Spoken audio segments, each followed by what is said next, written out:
What's shaking, y'all? So, first and foremost, don't be annoyed with me because I'm probably going to tell you thank you every time you tune in. So, I appreciate the views. I appreciate the love, the comments, all of the subscribers, all of the likes that I get. Everything counts. Every single step means something. So, I just want to make sure I tell y'all I appreciate y'all first and foremost. Now, getting into why we're here today. You pardon me if you see me like look down, look here, like I have notes because I be having a lot of thoughts and I want to make sure that I'm not just rambling. So bear with me if I'm kind of all over the place in that regard, right? So now that we got the formalities out of the way, last post. I posted a short talking about getting into the origin story of your villains and your heroes. Short version of it is I have not lost the concept that villains and heroes have the same origin story. They usually go through something devastating, and at the crack of that devastation, they make a decision. They're gonna go left or they're gonna go right. And and depending on how society receives them, you make the decision on whether or not they're a villain, they're a hero. Now, of course, life is by far a 30-minute show, a 2-hour movie. Life is life. And one of the things that I realize is that we have the opportunity, and I think specifically with people that have difficult backgrounds, if you come from, say, poverty, you come from abusive homes, you come from emotionally empty homes, and all of these things, right? I think that every single day that you get up and you deal with life, like you're almost always at a crossroad of picking whether or not you're going to be a villain or you're going to be a hero. Because if you are in your feelings about something, sometimes it's reasonable, sometimes it might not be. But your environment, your background, the stuff that's happened to you that predates that specific instance that you have to make a decision, that's going to be a part of the decision making process, right? So I like to look at it as every adult that you see, there's a child that was putting together the foundation. And the child putting together the foundation had adults, i.e., their parents or their older siblings or their aunts, their uncles, whomever's in their life, telling them how and what they should do or not saying nothing at all. And the kids just had to figure it out. So each person that you meet, each person that you see has a background story. And like I said, if your situation was more extreme in childhood, you kind of operate in this pendulum. I also made a comment, or at least a video, a short one, regarding being liked versus being likable, where it's this notion that I myself felt like I wanted to be liked for safety. And my sister, I feel like, had an idea of being likable for currency, like just having access to certain things, that you shouldn't be cut out of certain spaces because you're likable, right? And that stuff kind of translates into adulthood. And I think that as you get older, your experiences confirm whatever sort of things you've developed in thinking as a child. So that gets a little bit more complicated. If you want to talk more about it, leave comments, tell me what you think. We could get into that. So originally, this was rooted in this conversation about Chris Brown. I watched his documentary. This was a while ago too that I watched it. And this was before it was this whole thing with bro, rooting for the gremlin and shit. But that's another thing too. And one of the things that Chris talked about in this documentary specifically was that he had an abusive, I think, step pop. So I think his step pops or his biological father, but there was a dynamic there. One of the father figures used to beat the hell out of his mother. And I think that what tends to happen is that we think that people just mimic the behaviors that they see. And I think that that's a slight disservice to how nuanced and complicated emotions can be when you're faced with difficulty as an adult. And the reason that I was willing to forgive Chris in the beginning or at the onset of all of the shit that happened with Reed and her talking about it and forgiving him and everything else, where my ability to forgive him came from, or at least forgive him, that's very parasocial of me. Don't hold it against me. Where it felt like bro might have really genuinely made a mistake was his willingness to kind of die on that hill. You understand? Like there was never a point. Like you're not gonna go back and watch videos or see commentary of Chris like dog walking Rihanna. Like he did something stupid. I'm not gonna deny that. He was a teenager. He was 19. It's not okay. But his willingness to stand 10 toes on the fact that he messed up, that to me was the thing that I appreciated, the accountability of that. So again, that willingness to say, like, yo, bro, he messed up. He made a mistake. Y'all ain't got to dog walk him every chance y'all get and everything else. Now, of course, there was a lot of stuff that I didn't know, right? Like, because of course, as the whole mention of him and this gremlin come up, there's everybody's doing videos of his past interactions and encounters. But I'm from the hood. I'm not gonna lie to you, dudes fighting dudes is not a big deal to me. It's not. And I say that from a place of I have a tall, light skinned brother. And again, this is terrible truth. I can't tell you how many dudes have walked up to him and say, yo, you tall for no reason because he's a light skinned, pretty kind of guy.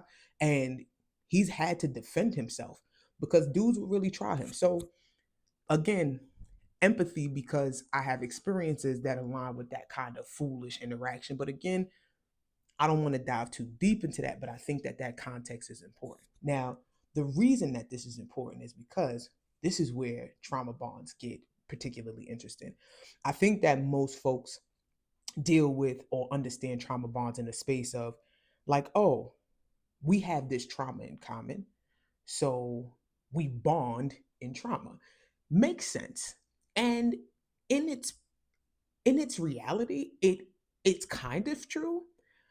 But here's where it gets a little complicated because a trauma bond is more like an addiction cycle. A trauma bond is this on and offset of empathy and understanding, followed by the inability to understand that sometimes people are going to be faced with difficult decisions and they're going to choose their villain arc because they've been hurt before, and you are going to get the lashings as a byproduct of their decisions and your decision to relationship that person. I feel like that's a mouthful.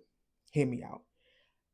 I think that when you have a background that is difficult, the trauma bond or the decision making process stays inside of the pendulum of, am I going to be a villain or am I going to be a hero?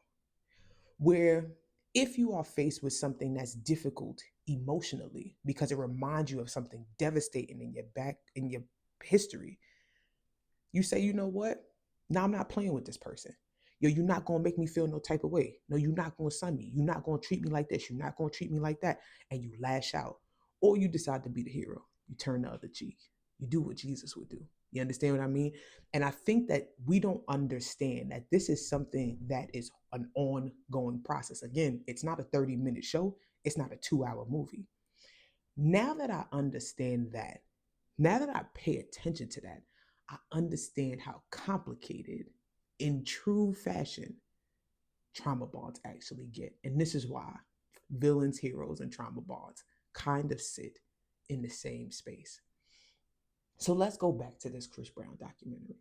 One of the things that bro talked about in particular was his pops used to beat up his moms, right? And he said that it used to get so bad that when he was young, when he was a kid, he would lock himself in his room. He wouldn't go nowhere. He would have to use the bathroom and everything, and he just wouldn't leave the room because he was petrified. He was afraid. He didn't know what was happening. He knew that he couldn't beat son up, and he knew that either he was going to see something he didn't want to see, or he was about to be the recipient of ass whooping too. That type of fear, he said, I would just sit in the room, wait until it was quiet, wait until it was the next morning, wait until it was light outside, and just endure that. Now, here's what's crazy. Now, imagine what happens in his brain every time he has an encounter where he feels like he's overwhelmed or being bullied, if you will. It's going to be a different kind of response for him, where most people will be like, yeah, I'm going to get out of here. I'm not risking X, Y, and Z. You have somebody that has a childhood that has required him to turn his back and shrink. And he has to remember his childhood experience every time he gets into a difficult circumstance and choose whether or not he's going to turn the other cheek, like the child that he used to be when he was afraid, or defend himself like the adult that he couldn't be when he was a petrified child. This is so complicated. And now, again, I'm not excusing the bad behavior. I'm saying that these are the things that you have to consider when you decide to partner with people, when you spend time with people, when you choose your person. Because when you hear the story, if he tell you something like that, like think about it. We would say it like, yo, who's gonna look out for him? Who's gonna take care of him? But you don't understand that he has to be capable of looking at that circumstance and saying, I can handle that. I can hold my peace in this instance. I'm not that child anymore. Where you have to tell that child you're safe, that inner child, you're safe. Yeah, I got you. But that don't mean we need to fight. That don't mean we need to get into this, right? Here's another part that makes it even more complicated. He said he would be locked in his room in the dark, piss himself and everything else. As the documentary continued, they talked about putting him in solitary confinement. And they was like, yeah, it was cruel and unusual. Like it wasn't necessary. He wasn't like this super threat, like or nothing like that. This was an argument that they were making in the documentary. But one of the things that he said, he's like, yeah, I just sat in there and I just did what I had to do. And I did my time. I didn't argue. I didn't fight. He's like, I just endured it. And he was like, when I got out, I handled my business. I did this. I did that. I did this. I did that. And I thought to myself, he has been conditioned to being locked up because that notion of him sitting in solitary confinement, it kind of sounds like his brain has adjusted to the idea that being locked in his room, and even if he had to use the bathroom on himself, at least he was safe. That's the other part that makes it complicated because now you have a person that I don't even know if they realize that you are comfortable with being confined, and you would rather be confined in the perception of being an animal than a perception of being peaceful. That's something. That's something. And what made me pay close attention to it, I have an adopted brother that I love dearly. He's not really adopted, but he is. It's a long story, too. He said to me, and my siblings, of course, he was like, yo, I feel like my pops raised me to be prepared to go to jail, but not to handle life.